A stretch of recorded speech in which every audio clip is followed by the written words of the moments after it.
사실 쿠팡 관련해서 더 큰 사회적 이슈가 됐던 게 새벽 배송 네. 문제가 있지 아, 않습니까? 네네, 그렇습니다. 이 부분도 잠깐 짚어보겠습니다. 네네. 이제 새벽 배송 금지를 막아달라라는 청원글도 이제 네. 국회 상임위에 회부된다라고 하는데 소비자들은 물론 편리합니다만 네, 그 네. 노동자들 입장에서 보면 건강이 많이 해치게 되는 그런 사례가 있었다. 네, 자, 이 네. 부분 학계에서도 뜨거운 감자일 것 같은데 어떻게 네. 보고 계십니까? 그 새벽 배송 문제는 뭐 굉장히 복잡한 문제라고 생각을 합니다. 네. 그래서 이제 소비자 입장에서는 새벽 배송이 너무나 중요한 그런 가게들도 있어요. 맞벌이 가게라든가 또 초등학생이나 또 영유아 가게 같은 경우에는 학교 준비물 같은 것들을 새벽 배송으로 많이 받아서 애를 그 학교를 보낸다고 하더라고요. 예. 그래서 이제 소비자는 새벽 배송을 놓치기 어려운 여러 가지 혜택을 가지고 있다 이렇게 생각을 하는 거죠. 그런데 이제 이 근로자의 건강 문제도 있기 때문에 이 건강 문제를 어떻게 적용을 해서 새벽 배송을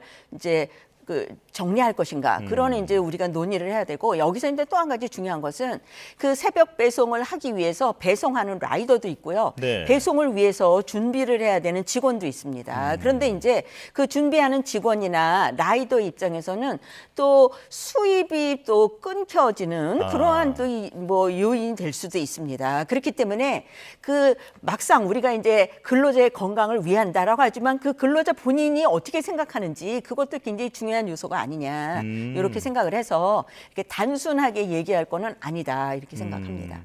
그러니까 배송 기사의 일거리가 줄어든다라는 문제뿐만이 아니라 네네. 그런 어떤 물류, 그러니까 밸류 체인에 들어가 있는 사람들의 일자리에도 일자리. 네, 영향이 네, 있을 그 수 문제. 있다. 네네. 자, 하지만 말씀해주신 대로 노동자의 그런 건강권도 상당히 네. 중요하기 때문에 네네. 어떤 대안이 나오고 있는지가 궁금한데요. 뭐 그래서 예를 저는 들면 제 생각에는 그 새벽 배송이 이제 일단 문제가 되고 건강권이 걱정이 되는 거 아닙니까? 그래서 이게 이제 조금 이 자동화시킬 수 있는 부분, 특히 이제 요새는 AI 적용을 하기 때문에 자동화시킬 수 있는 부분은 좀 자동화시키면 새벽 배송을 위한 근로자들의 건강 문제가 좀 해결되지 않냐 이렇게 볼 수가 있는데 예. 그것도 또 AI가 도입됨으로써 또 많은 사람이 일자리를 잃고 뭐 그러한 사례도 있기 때문에 우리가 이제 하나만 갖고 얘기하기는 좀 어려운 그러한 주제다 이렇게 말씀드리겠습니다. 예.